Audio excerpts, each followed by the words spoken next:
Back-to-back majors in 1994. His smile says it all. For Nick Price, his unwavering love for the game of golf is evident in the passion he displays on the course. That's the stuff champions do right there. A favorite of galleries and players for almost 30 years, Price has evolved into one of golf's greatest contemporary champions. I don't know many modern-day players that hit the ball better than Nicky Price. He's the next generation of a Byron Nelson, the guy that every player should look up to and try to emulate. He's one of the great ambassadors of professional golf. From his dominance in the 1990s to his successful business ventures later in life, Nick Price is proof that good guys finish first.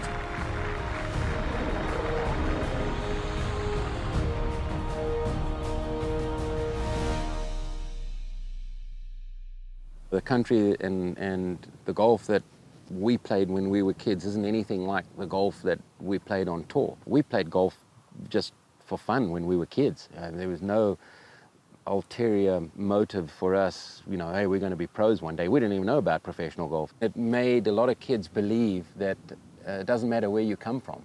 If you do all the right things and you practice hard and you work hard, it can happen.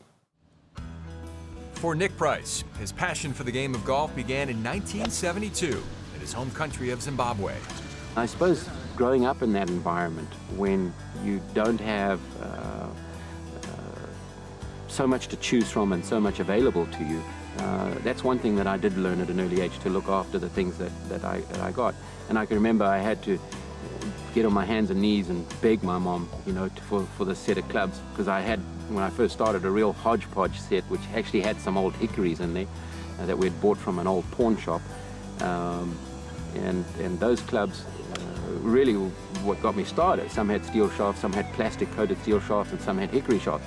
But you know, you sort of made a little adjustment in your swing for each club that you had. And I guess that was a really good grounding, having the ability to hit different kinds of shots. In July of 1974, at the age of 17, Price traveled outside of Africa for the first time. Invited to play in the Junior World Championship at Torrey Pines in San Diego, he won the 15 to 17-year-old age group by 4 shots. A year later, he reached the quarterfinals of the British Amateur at Hoylake and also qualified for the British Open that same year. In 1976, he began his 18-month compulsory military service in the Rhodesian Air Force. The war did not dampen Price's competitive spirits, and eager to return to competition, he turned pro in 1977. He struggled for a few years, although he did make slow, steady progress, winning 4 times through 1982. Frustrated with his slow progress, he turned to an old school friend, David Ledbetter, for help in 1981. At the 1982 British Open, he almost broke through, leading Tom Watson by 3 strokes in the final round with just 6 holes to play. He dropped 4 strokes over the last holes and shot 73 to finish 1 stroke behind Watson. With Ledbetter's help, he finished 3rd at PGA Tour qualifying school in '82 and graduated to the PGA Tour. Later that same year, he won the Order of Merit in South Africa that qualified him for an invitation to the 1983 World Series of Golf. Nick Price has refused to bend today, and he's got a 4-shot lead. You're looking at a young man who's having all his dreams come true. With Nicklaus and Miller chasing him in the last round, Price never wavered. He led wire to wire at Firestone, winning his first PGA Tour event by 4 strokes. The best players in the world were there then. There was Jack Nicklaus, Hale Irwin, there was Isao Aoki, Raymond Floyd. I got focused and I started playing well, and I just never let up. I played so well for all 4 days. I didn't make any mental mistakes. Winning the World Series in '83 was one of the happiest moments of my life. Having earned a 10-year exemption from his win at the World Series, Price continued to tighten up his swing with instructor David Ledbetter. Although he won in South Africa in '85 and in Australia in '89 and was runner-up to Ballesteros in the 1988 British Open, it was an uphill battle, one that would see Nick go winless on the PGA Tour for the rest of the 1980s. Every year as I progressed through my career, I try to get a little bit better and round off a few of the edges. There were refinements that I was trying to make. Because when I timed the ball well, I had a chance to win. But I only timed the ball well once every 10, 11 weeks, and that's no way to play as a professional. I made slow, steady progress at first, and then all of a sudden in the 90s, my game bust loose. After crafting one of the most fundamentally sound swings in the game, Price was finally rewarded for his hard work and unrelenting perseverance. Nick Price would dominate the world of golf in a period that began in 1991 and continued through 1994. There's always been that dream as a kid of going out there and dominating your sport. It was a culmination of a lot of hard work and you know, teamwork with Squeak and I, Ledbetter, who had done so much for me over the years, and also my wife, because my wife, she would do all the things, the mundane things that allowed me to go and practice and become the golfer that I was at that period. It's a team thing. I kept knocking my head against that brick wall. It wouldn't break. Eventually there was a crack and a brick fell down, and eventually the whole wall fell down. But it was so important for me at that stage to start winning, and 91 was really my breakthrough year. After 8 years of working with Ledbetter to remove all unnecessary movements in his golf swing, making it efficient and able to withstand pressure, all the hard work finally paid off at the 1991 Byron Nelson Championship. Nick Price came from 2 shots back on the final day for PGA Tour victory number 2. That really was what got me going that year, that 91 Byron Nelson, and then the doors, the floodgates opened for me. When you have that pent-up frustration and then all of a sudden the door falls down, man, you just fill your boots then, and that's what I did.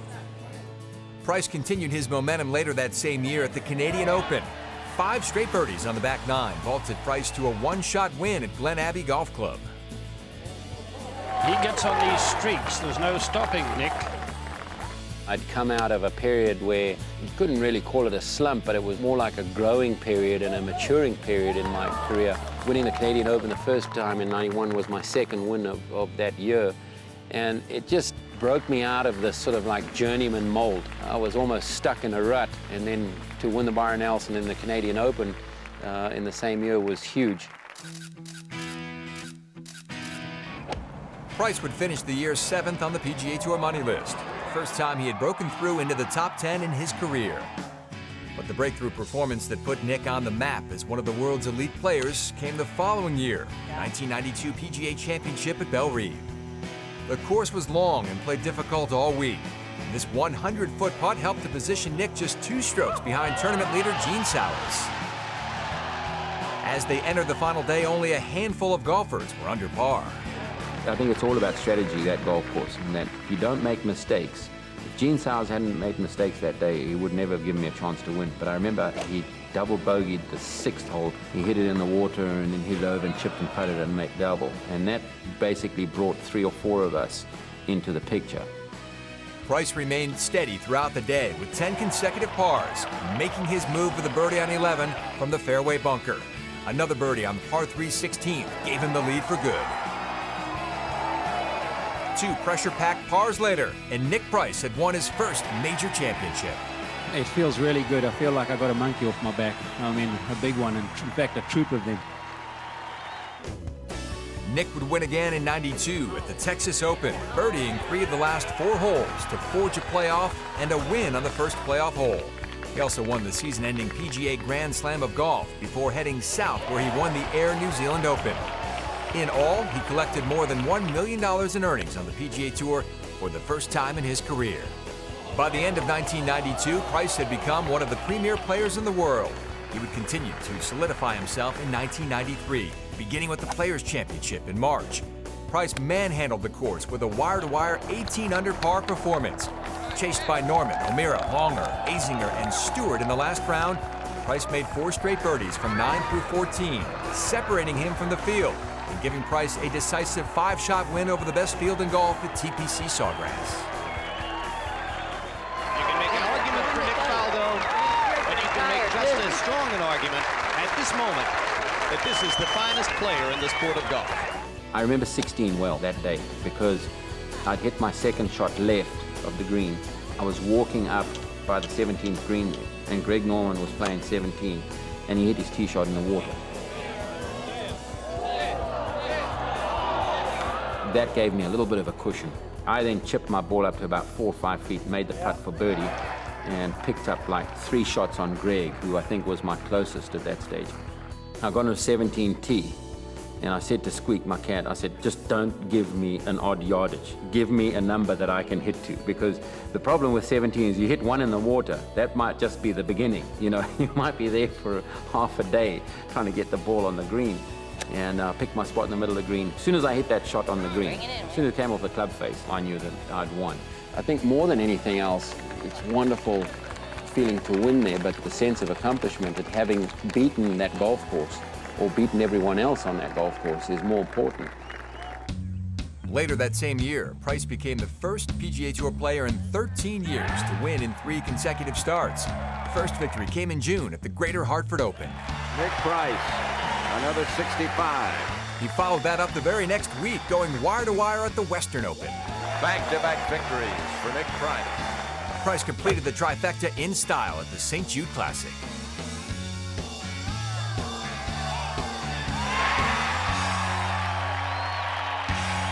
After the 1993 PGA Tour season, Price continued his winning ways in South Africa, capturing the ICL International and delivering a record-smashing appearance at the $1 Million Challenge at Sun City. He shot 24 under par, winning by 12 strokes over an elite field. After holing his second shot at the first hole in the final round, he rolled in 7 more birdies for a 65. 1993 was a good year for Price. He had 4 PGA Tour wins, 2 wins in South Africa, the #1 spot on the money list, and his first ever PGA Tour Player of the Year award. Some players might have a letdown following a season like '93, but not Price. With his intense desire and ever-present workmanlike approach to the game, the best was yet to come. One of the things I'm really proud of is the fact that when I look back on my career, that I was at #1 for 46 weeks or whatever it was, nearly a year. You tell your kids, well, I was #1 once, you know, and they may not remember, but at least I got to that. Until Nick Price in 1994, no one had played the game on such a high level since Greg Norman in 1986. And no one since Tom Watson in 1982 had won 2 of the game's major championships in succession. In just his second start of the year, Price continued with his 1993 Player of the Year form and grabbed PGA Tour career win #10 at the Honda Classic. Well, that's the stuff champions do right there. Price hit all 18 greens in regulation on a very windy final day. His second win of '94 was at the Colonial, where Nick finished with 5 birdies on the back 9 and 1 in the playoff for a last round 7-shot comeback victory. 5 weeks later, he collected his 3rd victory of the season at the Western Open.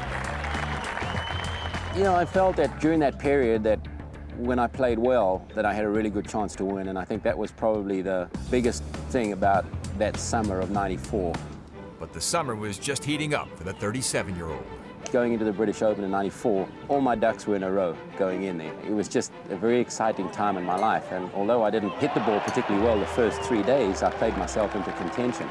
I was very determined that last day to not make any mistakes and to try and play as tight a 18 holes as I possibly could. The British Open was immensely important to Price, who had come agonizingly close to winning it twice before. When he arrived at Turnberry in 1994, he was determined to make up for poor outings in the first 2 majors of the year. Price opened with rounds of 69, 66, and 67. After the 12th hole in his final round, he was 2 behind Jesper Parnevik, playing in his first Open championship. A birdie at 12 and 2 vital chip and putt pars at 13 and 14 kept Nick in the tournament. Oh my gosh, what a shot. A short birdie at the 72nd hole gave Parnevik a 3-shot lead on second-place Nick Price and the rest of the field with just 1 hole left. Playing 2 groups behind him, Price drained a 12-footer at the 16th to cut the lead to 2. Not done battling yet.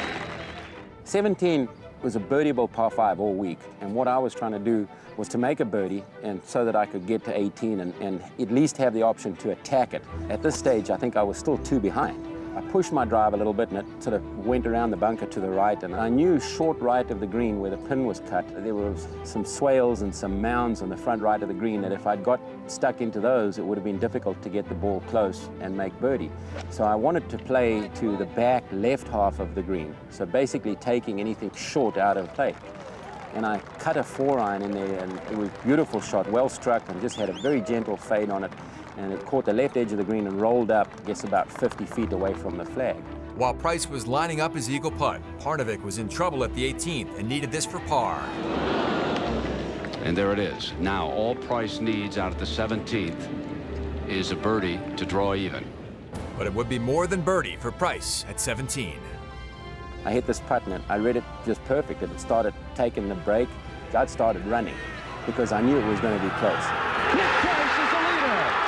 An eagle at 17. It was probably the most exciting shot I've ever played under the circumstances, any circumstances in my career.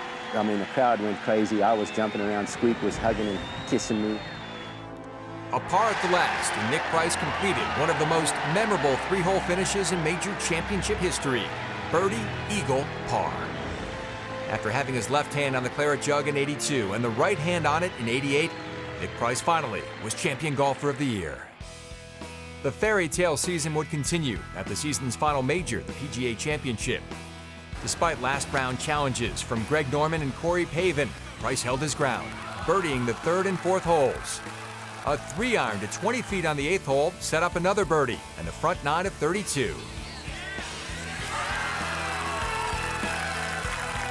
A 6-iron at the 13th to 8 feet set up his 3rd birdie on the back 9, making the final 5 holes just a formality.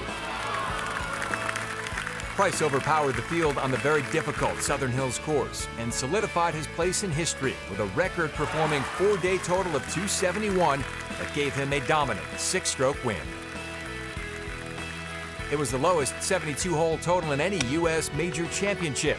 He also became only the 7th golfer since 1945 to win back-to-back majors, and the first since Walter Hagen in 1924 to win those championships in the same year. Winning 3 majors in 2 years was a feat not matched since Nicklaus did it in 1980, Palmer in '62, and Hogan in '53.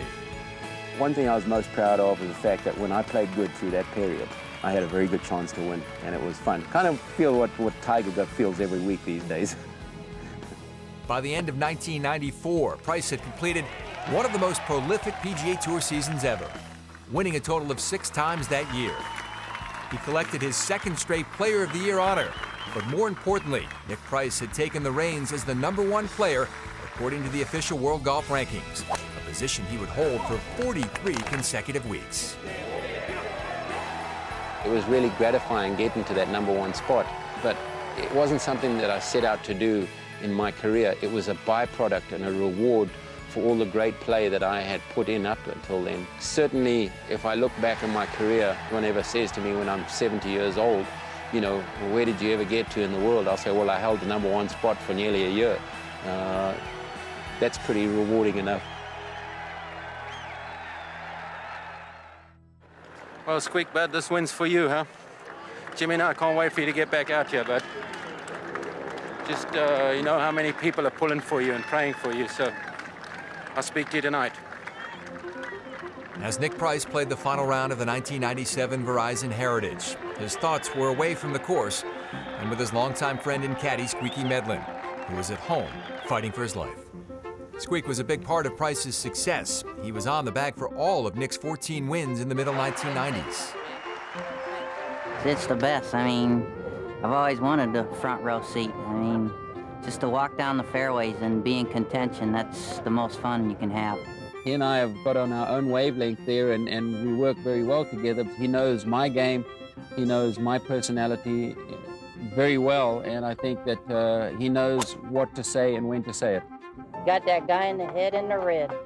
You better move. Don't stop that ball. Get out of the way. Oh, gee. How about that caddy's eyesight? That caddy knows what he's talking about right there. He knows how far he hits it.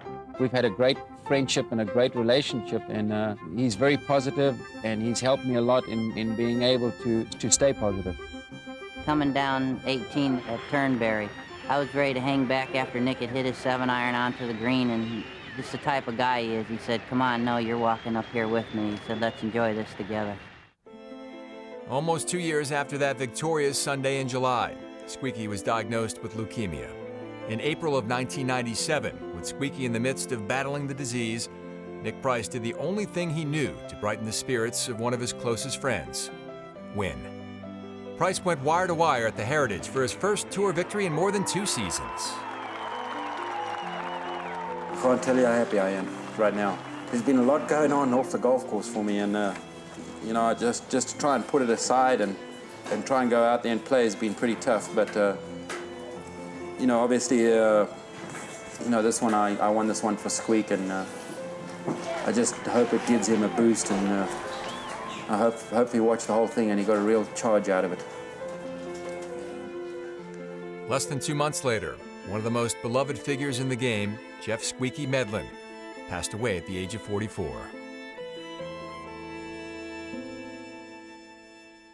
I was really lucky because I did well, and it's now afforded me the privileges and the choices and the opportunities to enjoy all the things that I worked so hard for.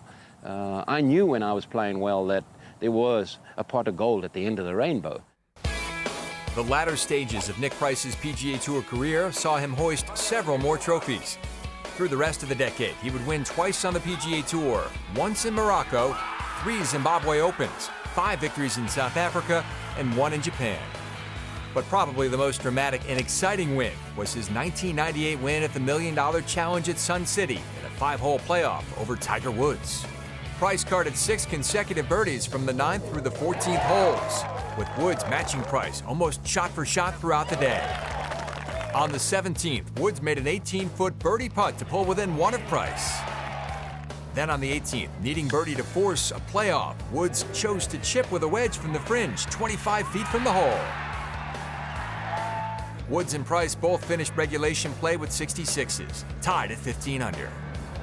After battling for 4 playoff holes, Nick Price sank this 6-foot birdie putt to take out Tiger Woods in dramatic fashion.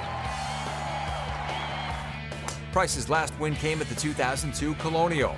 Always won for the heroic shots, Price's chip in at the 14th sealed career triumph number 18. The following week, when I got back home after I won Colonial, I had 300 emails, 50 faxes, letters, cards from people, and it's really nice that people think of you. We knew you could do it, and you kept playing well, and you just keep persevering, you're going to do it. The ultimate high, I suppose, is that you can go out there and win a tournament and just make a lot of people feel good. The very next year, Price took that same selfless attitude to his 5th President's Cup team. The President's Cup has been something that I've enjoyed more than I ever thought I'd enjoy. From its inception, the first one we had, 94, to see how it's grown in stature to where it is now is it's very heartwarming for all of us who played in those early years. And it's certainly, when I hang my clubs up, I think that's one of the events that I'm going to miss the most. Price was more than just a strong competitor on the international squad. He was also a teammate and mentor. I think that the main person that I remember really being sort of an influence was Nick Price. I played with Nick in one of the matches. Whether it was team play or going head-to-head with the world's best, Price handled himself with humility and class on and off the course. He's the next generation of a Byron Nelson, the guy that every player should look up to and try to emulate. And he's a great friend and a great player and a great statesman for golf. As a golf ambassador around the world, he's been excellent. His record speaks for itself, but as a human being, Price has been really unbelievable to myself and my family. He's kind of been my mentor out here on tour. He's won his 3 majors and world events, numerous of them. Probably more important, he's one of the great ambassadors of professional golf. So the good guys don't always win, but Price, he sure did. Congratulations. In 2002, Price was awarded with the first ever Jim Murray Award for his cooperation and accommodation to the media. That very same year, he received the prestigious Payne Stewart Award for his commitment to uphold the game's heritage of charitable support. 3 years later, he received the 2005 Bob Jones Award in recognition of distinguished sportsmanship in golf. But the greatest honor of all came in 2003 on a November evening in St. Augustine, Florida, when Nick would become the 99th member inducted into the World Golf Hall of Fame. Like so many others who have been inducted into this wonderful Hall of Fame, I am indeed very, very fortunate. I was blessed with a talent to do something that I love and enjoy and also make my profession. I remember when I made that 4-footer in the dark to break par for the very first time. And I will certainly remember this day as clearly in the years to come. I've had so many incredible memories and experiences over the years, and it's because of a game that has been so great to me. I'd like to thank everyone here at the Hall of Fame for the hospitality they've extended to us, and also to all our friends who are here tonight for coming and sharing this very special moment with our lives. Thank you.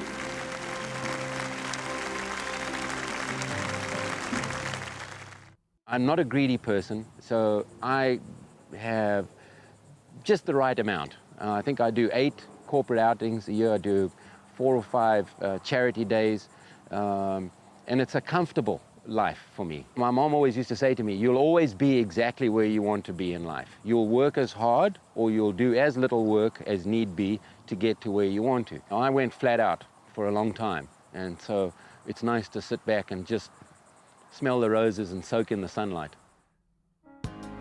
While a lot of Nick Price's time nowadays has been devoted to his family and golf course design, he still remains competitive.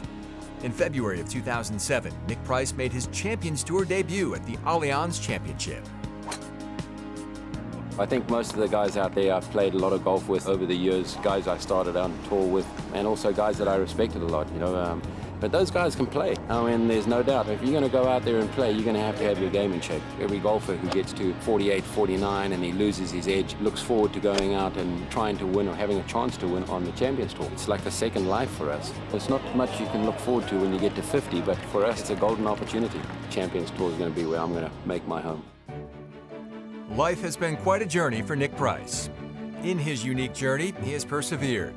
His drive and determination helped him overcome many challenges and disappointments along the way.